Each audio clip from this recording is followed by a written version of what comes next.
Você sabe a diferença entre o medo e a fobia?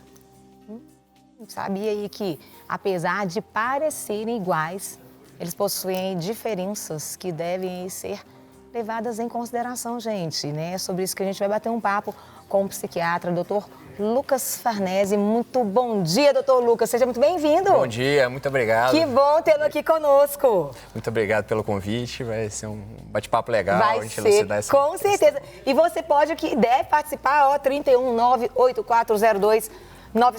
Manda aqui sua pergunta. Programa ao vivaço, são 10h19 da manhã. Manda por escrito. Aproveita que o doutor Lucas está aqui, tira suas dúvidas. A gente vai falar sobre... Parece, mas não é, né? Igual o Denorex. Sim, papai. Tem uma semelhança, mas é bem diferente. Medo. Como que a gente definiria medo e fobia? Daria para conceituar? Sim, o medo é uma reação normal, né? Sim. Todos nós sentimos medos em algum momento da vida, nem vários momentos Sim. da vida, na verdade. E, na verdade, ele ajuda a gente a sobreviver, a se proteger, a passar por algumas fases aí sem risco, sem se envolver em perigos desnecessários. Por exemplo, eu estou à noite em casa, 2 horas da manhã, não vou sair sozinho na rua porque eu vou estar com medo, né? Vou estar com medo de ser assaltado, vou estar com medo de acontecer alguma coisa. A fobia, ela parece um pouco com medo, mas o que é a diferença? É a proporção do estímulo com a resposta da pessoa. Sim. Então, às vezes, um estímulo pequeno, né? E a pessoa tem uma resposta de um medo completamente exagerado. Então, eu vejo uma aranhazinha pequenininha ali, eu entro em pânico, eu saio gritando. Seria uma fobia. Diferente que se fosse uma aranha grande que estivesse vindo para o meu lado, que seria um medo e eu teria que sair mesmo, sair correndo. Seria uma reação esperada para qualquer ser humano normal. Observe, vamos falar alguns tipos de fobia e sintomas de fobia. Vamos explicar um pouquinho para o pessoal entender, conseguir diferenciar se aquilo é um medo ou é uma fobia, né? Coloca a primeira imagem aí. Acrofobia. Acrofobia seria o quê? Eu queria que colocasse a TV mais próxima, porque eu também não estou conseguindo nem enxergar, gente. Aqui, por favor. Vamos falar sobre essas... É porque colocou a imagem na tela, gente, mas aqui não está aparecendo a imagem. Acrofobia, que é o medo da altura. Esse é comuníssimo. Eita, isso daí acontece muito. Esse é comunismo. Então a pessoa, muitas vezes, ela não consegue ir em alturas e ela se restringe, né? Qual é o problema dessa fobia? É a restrição, é o prejuízo que a pessoa tem na vida com esse medo. Então ela deixa de, às vezes, trabalhar em lugares elevados, ela perde oportunidades. Eu tive uma paciente uma vez, Sim. desesperada, querendo uma resolução rápida da fobia, porque ela tinha passado num concurso para o Exército e que tinha algumas situações que ela teria que escalar, que ela teria que subir em altura, que ela teria que subir em corda e não conseguiu, né? Então ela não foi chamada, ela perdeu o emprego, perdeu a oportunidade que era um sonho que ela tinha, porque ela não conseguia encarar a altura. Que é diferente do medo, né? Você está ali pendurado numa corda, né? Você está ali numa situação de risco, você está em pé, numa sacada ali que não tem um corrimão para você se proteger. Aí já é uma precaução, né? A gente já fica com medo, mas a gente se expõe, né? A gente chega no risco, a gente consegue chegar na janela, diferente das pessoas que têm fobia, que muitas vezes não chegam nem na janela, elas não chegam perto de jeito nenhum. Restringe muito a vida da pessoa. Tem gente que às vezes até dentro do elevador, aqueles elevadores panorâmicos... Não entra de jeito nenhum. Ele passa mal. Passa mal só de olhar para baixo ali. A gente pode ter uma vertigem, a gente pode ter algum tipo de reação ali, mas você vai, né? Você dá uma reaçãozinha leve. Sim. Né? É a questão da proporção. Então eu estou no elevador panorâmico fechado, não tem risco de eu cair ali daquele elevador, né? Da porta quebrar. Certo. Muito pouco provável. A pessoa evita, entra em pânico, grita. É uma reação totalmente desproporcional à situação que ela está vivendo naquele momento. Falando aqui a diferença de medo para fobia. Gente, tem outro também que é a aerofobia, que é um pavor ao ar livre, às correntes de ar. Como é que é isso? A pessoa, às vezes, ela às vezes está num ambiente muito livre, ela se sente mal, né? Com uma simples corrente, né? Com esse ar livre, por estar num ambiente mais aberto, se sente ali um pouco desprotegida. Fica muito solta. Muito solta, né? Fica com aquela sensação assim sente aquela falta de segurança. Então a pessoa começa a passar mal, né? Começa a passar mal. Isso ali, aí pode ser o quê? Pode ser em qualquer lugar, tipo assim, na rua? Pode, dependendo da pessoa, pode. Né? Se estiver num lugar, num campo aberto, né?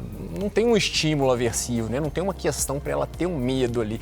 Só que ela tá, né? Ela tá fóbica, completamente desproporcional. É comum?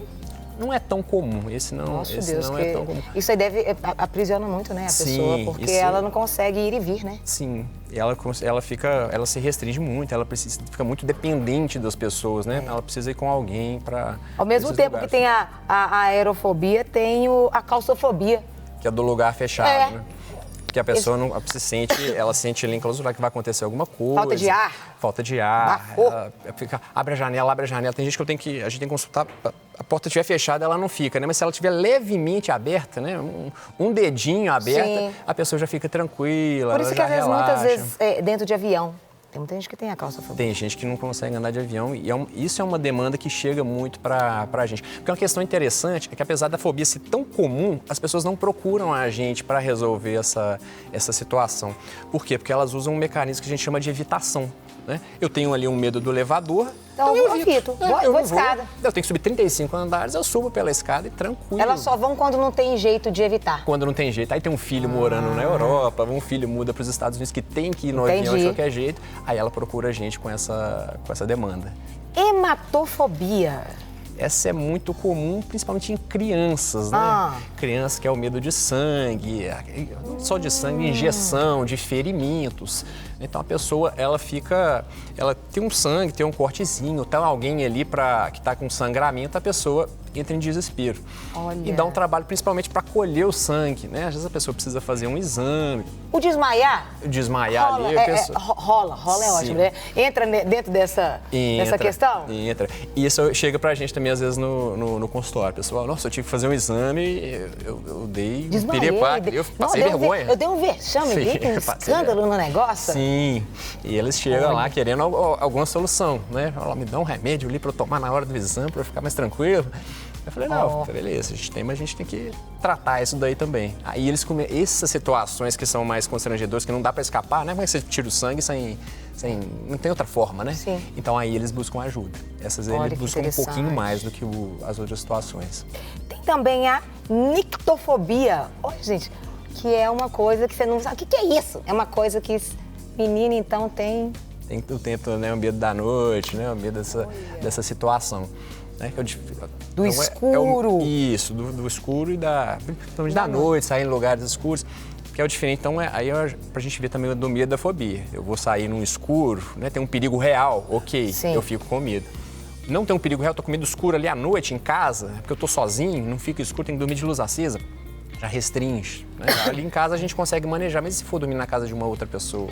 Né? Se for dormir num ambiente que tem mais gente, como é que você pede para ficar com a luz acesa ali quando você dormindo com 2, 3 ou mais pessoas no mesmo ambiente que você?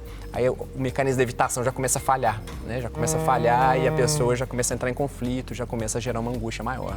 Tem a glossofobia. Esse é clássico, né? Esse é famoso. É o falar em público, né? Esse é um dos maiores, né? Um dos mais frequentes na população. Sim. Então é o medo de falar... Medo de julgamento também, né? Sim, aí já vem aquele medo. Todo mundo quer ser aceito, né?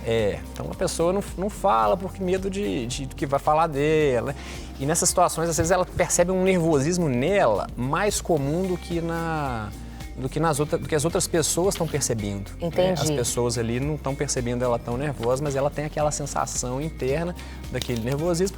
A gente fica tímido, a gente às vezes vai falar para uma plateia grande, a gente tem uma timidez maior.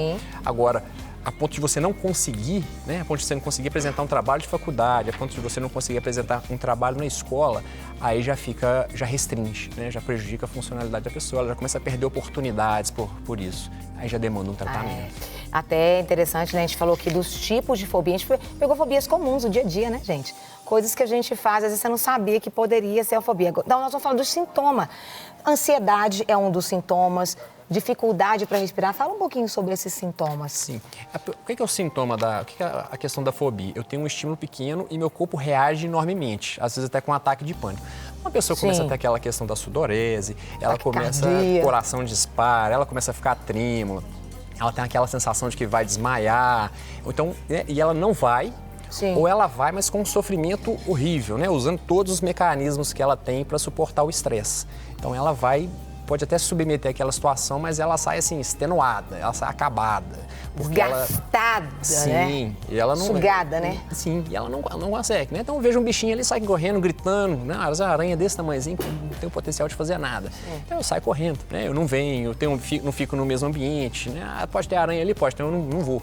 Entendi. Aí já é a questão da fobia, com todos os sinais do ataque de pânico, né? Despersonalização, que a gente fala, às vezes a pessoa tem uma sensação de realidade tamanha, é a descarga do estresse que o organismo dela está suportando, né? Isso, aquilo ali durando meses, né? Às vezes pode ser um episódio, assim, um eventual, nunca mais acontece, aí a gente não entra na questão da fobia. Mas quando ela entra aí com mais de 6 meses de duração, persistente, qualquer tipo então, aracnofobia, né, da aranha. Então, qualquer aranha, né, a pequena, a grande, aí a gente já fecha um diagnóstico de fobia.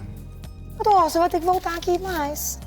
Muito bom, muito conteúdo. Muita coisa para falar, Muito né? conteúdo, muito bom, sabe muito. E aí o tempo fica pequeno para tanto conteúdo. Fica curto pra gente falar. Mas o que você diria para a pessoa que está assistindo aqui, ó, nessa câmera, né, que às vezes detectou uma fobia, o que procurar, a quem procurar?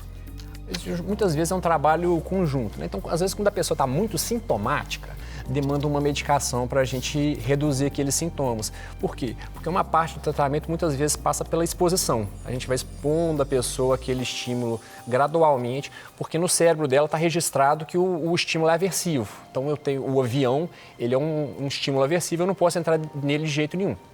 Não tem como só ali na conversa a gente falar para ela, porque é resistente à lógica, né? Não adianta eu explicar para ela que o número de acidentes aéreos são menores do que o acidente no trânsito, que o risco de morrer de avião ele é baixíssimo. Não adianta. Ela sabe desses dados todos, mas mesmo assim ela tem medo. Então tem que se expor gradualmente para que o cérebro dela vá registrando. Fala, o negócio não é tão mal assim, né? Não é tão ruim, dá para encarar. E tem tratamento, né? Esse mecanismo da evitação, ele é um mecanismo que funciona até certo ponto, né? Funciona até certo ponto, porque tem situação que não dá para evitar, né? Vai ter uma perda de oportunidade. Então busca tratamento, né? Viu que tem essa questão, viu que não tá conseguindo lidar com algumas situações, que você está fóbico em determinadas situações, trata. Às vezes tem a medicação que a gente usa na psiquiatria, mas muitas vezes nem precisa. Às vezes é na terapia mesmo, vai entendendo de onde que vem esse medo. Tem uma série de entendimentos que a pessoa tem que ter sobre o processo, sobre como ela está lidando com isso, e a gente trata isso aí bem certinho. Não quer ficar um segundo por fora da nossa programação? Agora você pode nos acompanhar através das plataformas digitais. Não perca tempo, acesse, curta e siga-nos. Fique por dentro de tudo o que acontece por aqui. Rede Super, inspirando você.